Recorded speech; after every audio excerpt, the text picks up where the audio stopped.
NCAA rower, I was never formally screened for eating disorders as a part of this team. In fact, as a sport in which you typically weigh in to make certain weight cutoffs, I would say that there was a lack of resources in screening. I knew a few people on my team who had full-fledged eating disorders related to our sport. I'm not sure if the coaches ever knew or if they did anything about it. I personally unhealthily lost weight to make a lightweight national team my last year, and no one sat down to talk to me about how to lose the weight in a responsible fashion, or to even ask how I was dropping the pounds. There was just pressure that I would make the cutoff, and how I did it seemed to be my problem.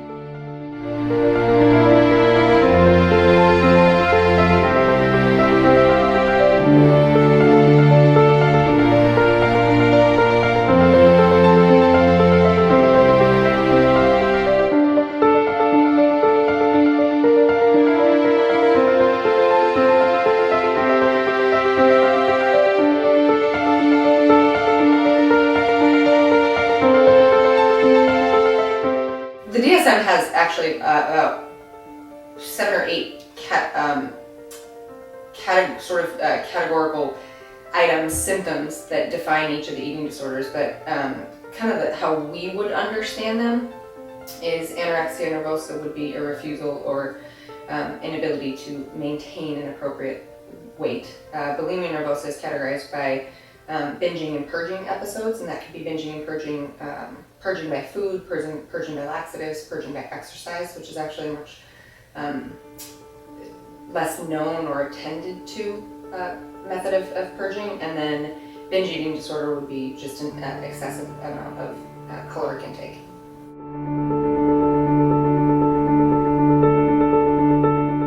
I think, again, it kind of goes back to that idea that they're normalizing it. It's just 100 times worse in the athletic arena, where someone who is an athlete has sort of, because of their ability to be an athlete, has a lower heart rate, which is just kind of normalized. It's okay that your heart rate is 47. You must be an athlete. You must run a lot.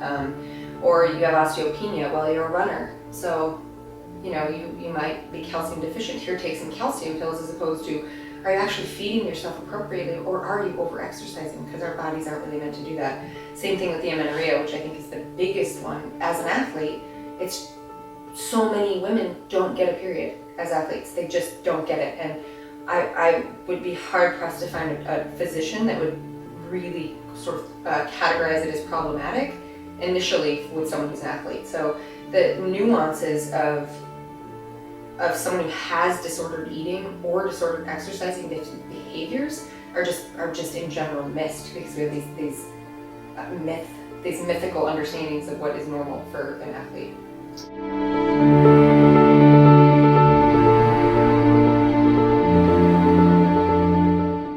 Coaches and medical professionals, and even people who are sort of managing and running the teams, need to be aware of, it's not always a problem that you're asking a 5'4" athlete to maintain a weight between 100 and 110 pounds. It's not always a problem for everybody, but it's certainly a problem for some people. And coming up with some tool or some assessment to acknowledge the difference and to find out where the difference is, I think is key.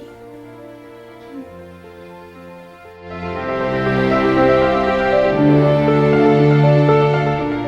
think paying attention is the first thing. Paying attention and having the right tools to find out if you're dealing with something that's problematic.